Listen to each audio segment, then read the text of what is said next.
Hi traditional lover. So ఈరోజు మీకు ఇంకొక మంచి కుర్తి అయితే నేను చూస్తున్నాను. లెనిన్ చందరి అండి ఫ్యాబ్రిక్ అయితే. ఒక్కసారి నెక్ చూడండి, నన్ను క్యాప్చర్ చేయకండి. సో వీ నెక్ అండి, మొత్తం నెక్ వైజ్ అయితే.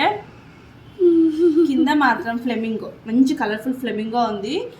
దాని కింద లైక్ ఫ్లవర్స్ మొత్తం గ్రే షేడ్ బ్లాక్ షేడ్లో ఉన్నాయి. సో ఆ షేడ్లో ఉన్నాయి. మంచిగా డీసెంట్ లుక్ని ఇష్టపడే వాళ్ళకైతే చాలా బాగుంటుంది, చాలా బాగా నచ్చేస్తుంది కూడా. ఒక్కసారి చూడండి, దుపట్టా కూడా దీన్ని చాలా నీట్గా ఇచ్చారు. వర్క్ వైజ్ అయితే మనకు సేమ్, కానీ ఒక్కసారి వస్తుంది మీకు వర్క్ అంతా.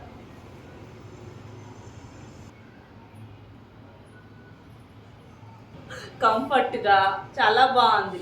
కావాలనుకున్న వాళ్ళు మాత్రం డిఎం చేసేయండి. సో నేను ఇంకొకటి కూడా మీకు చూపిస్తాను. Just wait. ఇంకొకటి అండి కుర్తి వైజ్. దీనికి మనకి ఏంటంటే దుపట్టాకి కాంతా వర్క్ వచ్చేస్తుంది. నెక్ వైజ్ మాత్రం మనకి రౌండ్లో ఉంది. వీ నెక్ కాదు, ఎల్బో స్లీవ్స్ సేమ్. ఇది ఆరెంజ్ కలర్ అండి, ప్రజెంట్ ట్రెండ్లో ఉన్న కలర్స్. దుపట్టా మొత్తం కాంతా వర్క్ అండి. డిస్టెంట్ అంటే దానిపైన కాంతా వర్క్. డీటెయిల్గా చూపిస్తే మీకు అర్థమవుతుంది. చాలా బాగుంది, చాలా కంఫర్ట్గా ఉంది, చాలా నీట్గా ఉంది. ఎవరైతే డీసెంట్ లుక్కి ఇష్టపడే వాళ్ళకి మాత్రం చాలా బాగుంటుంది. డీసెంట్ లుక్లో చాలా హెవీగా అనిపిస్తారు.